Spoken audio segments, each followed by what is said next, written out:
Kangaroo court अस्तरंगरे kangaroo कोर्टर शिकार हेले 23 दलित परिवार। सांबादिक सम्मेलन माध्यम सरकार निकट में दाबी उपस्थापन कले अस्तरंग अलसाही पंचायत बारंग अंचल 23 दलित परिवार लोक माने। पिपिली रे आयोजित यह सांबादिक सम्मेलन में दलित परिवार पुरुष और महिला माने एकत्र होई सेमानक समस्या उपस्थापन करिसेंती। विशेषकर राज्य सरकार पक्षर यह दलित परिवार मानकु चाष करने प्रति परिवार को 1 एकर जमी जोगाई दि जाइथिबा बेले एही चाष जमी रे चाष करी एमाने सेमानकर परिवार भरण पोषण करथिले। मात्र उक्त अंचल रे थिबा किछि खळ प्रकृतिर लोक माने सेमानक चाष जमीरु धान काटी नेबा सहित माटी ताड़ी नेउछंती। बारंबार एने अभियोग कले मध्य प्रशासनिक स्तर रे एमानकु कोनोसी सहायता मिली पार नाही। पुलिस कोनोसी कार्यानुष्ठान ग्रहण करनथिबा बेले हाईकोर्ट को निर्देश को मध्य खातिर करनथिबा अभियोग आनिछंती एही दलित लोक माने। प्रशासनिक निष्क्रियता जोगु खळ प्रकृति अत्याचार दिनकु दिन बढ़ी चलिछि बोली अभियोग करछंती एही दलित लोक माने। सेपटे एही दलित लोकमानक सपक्ष में राज्य दलित संघ नेतृत्व माने बाहरी एही दलित लोकमानकु सरकार तदंत करी न्याय प्रदान करंतु बोली दाबी रखिथिबा बेले सरकार और जिला प्रशासन आमर समस्यार समाधान न कले भोट वर्जन करिवे बोली धमक दैछंती। पिपिलीरू महेश्वर बेहरांक रिपोर्ट सठिक समाचार। नवीन पट्टनायक स्वच्छ शासन और 5T जो डिंडिम तार नग्न उदाहरण अस्तरंगर बरांग ग्राम निजर जमी थी जमी को फसल काटा गला बेले आलसाईर किसी मुंड गणिता लोक घंट बाड़ाई मात्राधिक संख्यार आसी असदाचरण माड़ मारिबा लहुलुहान करवा एमती बाड़े की नदी में फिंगी देवा कथा एक नियारा घटना। यही घटना उपरे आमे आज आपण मानक जरिया न्याय मागुछु। जदि न्याय न मिले आगामी दिन में हजार हजार संख्यार लोक राजरास्ता को ओह्लेबे नवीन निवास को जीवे एवं एथिरे जदि पछपटे कौन राजनेता एवं विधायक कि स्थानीय पूंजीनेता मैंने सपोर्ट करुँच सामना को अणागला एमानकु न्याय देवाई राजर संगठन राजरास्ता को ओह्लैवा सहित आगामी दिन में सारा अस्तरंगर दलित लोक कहले जो आमर बाउरी एवं सेठी मल्लिक एमानकु एकाठी करा जाई तांको विरुद्ध रे विहित कार्यानुष्ठान सरकार पाखे दाबी लोक मैंने एमाने जाउचंती सेठी धान रोचंती पिड़िया पकाउचंती बाछुचंती धान काटिला आलू को जाउचंती हठात घंटर शब्द शुभुची अर्थात से गाँव में गोटे लोक पोस्टिंग होती घंट बाड़िया घंट बाड़िला माने समस्ते जानीपारे बिल उपर किए अच्छी तेणु सी सियाड़ू तड़ा बाड़ी हाथ हथियार धरी एमानकु वर्णात्मक आक्रमण बारंबार करुँच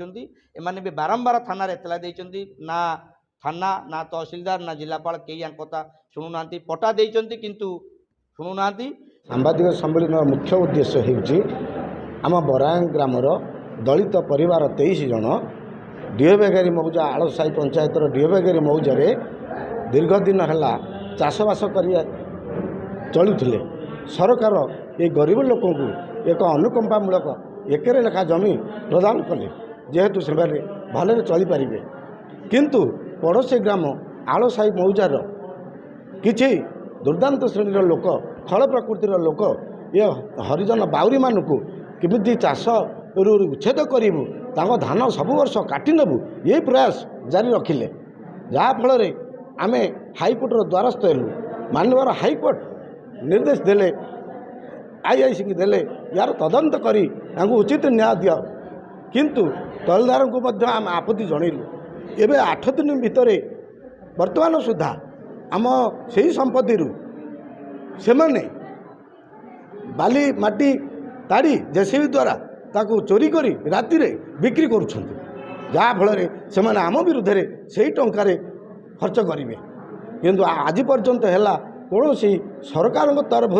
आम जिते आपत्ति कले भी कहीं शुणु ना आमर ये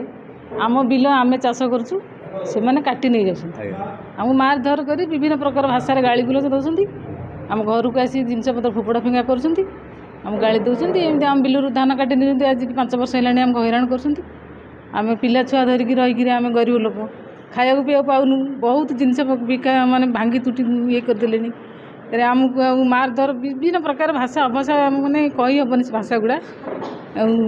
एमती आमको असुविधा सम्मुखीन कर जो देखो राज्य सरकार जो स्वच्छ शासन डिंडिम फुटुंट से केउभली भाव स्वच्छ शासन करुँच तार नग्न उदाहरण होची हस्तरंग तहसिल अंतर्गत जो आम पाखर अच्छा बरांग ग्रामर 23टी परिवार जी कि सरकार तरफ जमी पट्टा पाई निज जमी निजे धान काटी पारना पड़ोशी ग्राम आलसाईर केते जण मुंड गणिता लोक से एमाने धान रोइबे मेडिसिन पकेबे जेतेबेले धान काटिबा जिबे से जो बरा आलसाई ग्रामर केतोटी मुंड गणिता लोक एमानकु माड़ मारी से घरे पशि घंटा बाड़ी महिला मानक अश्लीचारण करी सेमानकर धान को दीर्घ 2019 मसीह काटी नहीं बाबद अस्तरंग थाना दीर्घ प्राय 100 रु ऊर्ध्व एतला दिखाई अस्तरंग थाना आईआईसी माने कोमा पलटि तेणुक यही बाबद बरांगवासी संगठन द्वारस्थ होती आज आम सांबादिक सम्मेलन दाबी रखुचु जो लोक मैंने सेमानकर जमीर धान काटुचंती एवं कहा बल से बलियान होइकी आईआईसी हाईकोर्ट ऑर्डर को मानुना तार एक उच्च स्तरीय तदंत करा जाओ एवं जो जो जमीर सेमानकर बेआईन भाव माटी उठाउचंती एथिरे तहसीलदार कलेक्टर सब कलेक्टर को जना जायथिले सेमाने चुप तेणुक यार एक उच्च स्तरीय तदंत करा जाओ जदि प्रशासन एमानकु न्याय देबारे विफल हुंती तेबे जेमती नजर अच्छी संगठन पल्ली दिल्ली पर्यंत लोक न्याय देवाई आंदोलन करे से ही पद्धति न्याय देवाई संगठन आंदोलन करिवो।